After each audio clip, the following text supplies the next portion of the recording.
Boa tarde a todos. Nosso artigo trata da eliminação de código morto, uma técnica clássica de otimização em compiladores. Para situar o tema da disciplina de construção de interpretadores, a gente estuda todas as etapas que transformam um programa-fonte em algo executável: análise léxica, análise sintática, análise semântica, e por fim a geração e otimização do código. Cada uma dessas fases vai acrescentando informação sobre o programa, e é justamente essa informação acumulada que torna possível aplicar otimizações, transformações que deixam o programa mais rápido e mais econômico sem mudar o que ele faz. A eliminação do código morto é uma das otimizações mais conhecidas, e é sobre ela que vamos falar hoje. Para explicar o conceito, passo a palavra para o Vitor. E no conceito principal, basicamente, o código morto ele seria todo um programa cujo ele nunca seria utilizado, mas isso não quer dizer que ele não seria executado, né? Basicamente, então, esse código morto, ele seria o mais certo seria removê-lo, né? Porque apesar dele ser executado, ele deixaria, né, o programa menos eficiente. Isso, em questões de eficiência, seria péssimo, né, para o pro programa ter um código ali que não está sendo utilizado e está sendo executado mesmo assim, né? Aqui nos pontos principais que eu separei seria o primeiro, que seria o código inalcançável, e a computação morta. Então, o que que seria o código inalcançável, né? Seria basicamente uma instrução a quais existe sempre um caminho de uma execução possível, né? Então, como um comando escrito, digamos assim, depois sempre de um return. E na computação morta seria uma instrução onde ela é até executada, mas ela nunca produziria, né, um valor ou utilizado e lido depois, digamos assim. E aqui para destacar o segundo ponto, a gente seria é, usar o computador, né? Usando a análise de vivacidade. Então seria uma variável que ela é considerada viva ou morta. A viva seria tipo basicamente que ela pode ser usada ainda no futuro e a morta seria que ela seria descartada, então ela nunca seria usada, né? E essa atribuição ela seria definida por a morta, no caso, seria definida por ser removida, né? Logo em seguida, diferente da viva que ela vai ser executada. E aqui é um cuidado bem importante seria com os efeitos colaterais, né? Como imprimir na tela, né? Então, apesar de não, tipo, às vezes a gente não eliminar, mas o retorno ele poderia ser indesejado, por mais que ela esteja funcionando ou não. Agora eu vou passar pro conceito de pro Breno.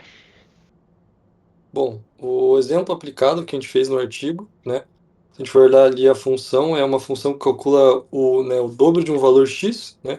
Se a gente olhar para dentro dessa função, tem três coisas, né? Então, a definição da variável a, a variável b e o return, né? E depois uma definição da variável c. Então, se a gente for olhar ali na variável a, ela só recebe x vezes 2, né? Na variável b, ela recebe mais 10. Só que tem um ponto que ela nunca é usada. Ela é definida, só que ela nunca é usada, né? E daí tem o return e depois a definição da variável c, né? É, Só que a variável c, já que ela está depois do return, ela é inalcançável, né?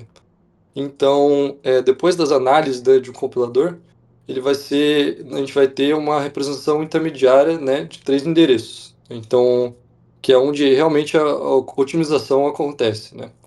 Então, o que o compilador vai fazer, ele vai rodar, né, ele vai percorrer as instruções de trás para frente, né?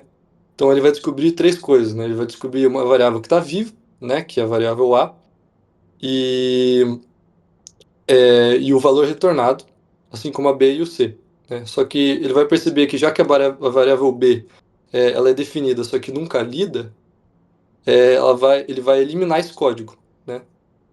E a variável c, já que está depois do return, né, ele vai também eliminar. Então, tudo que é considerado, né, uma atribuição morta, no caso da variável b, né, uma atribuição morta, ou um valor que é inalcançável, que não pode chegar no código, ele vai eliminando, né, literalmente. E então, o código final, né, depois de ter eliminação total, vai ser só calcular e retornar um valor, né? No caso que ele retorna o valor A, né? E interessante é que esse fluxo, né, de análise, ele não só ocorre uma vez, ele pode acontecer várias vezes. né? Então, por exemplo, se você eliminar uma instrução, nesse caso não, né? Mas, por exemplo, se você poder eliminar uma instrução, essa uma instrução pode fazer outros códigos, outras linhas, serem consideradas mortas agora, né? Então você pode. O que geralmente ocorre é isso rodar várias vezes até que basicamente não tenha mais sobrar nada para eliminar. Se não tem mais nada para eliminar, o processo para, né? Basicamente isso. E agora eu vou passar para o Para finalizar, a eliminação de código morto acontece na fase de otimização do compilador. E nessa fase, o compilador ele vai procurar partes do código que não são usadas ou que nunca vão ser executadas, assim como o Breno falou. Quando ele vai encontrar essas partes, ele faz a remoção sem que mude o funcionamento do código. Isso vai deixar o código final mais simples, mais fácil de entender, menor e mais eficiente.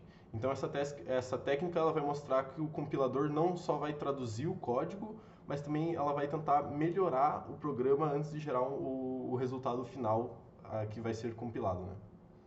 E essa é a nossa apresentação. Muito obrigado.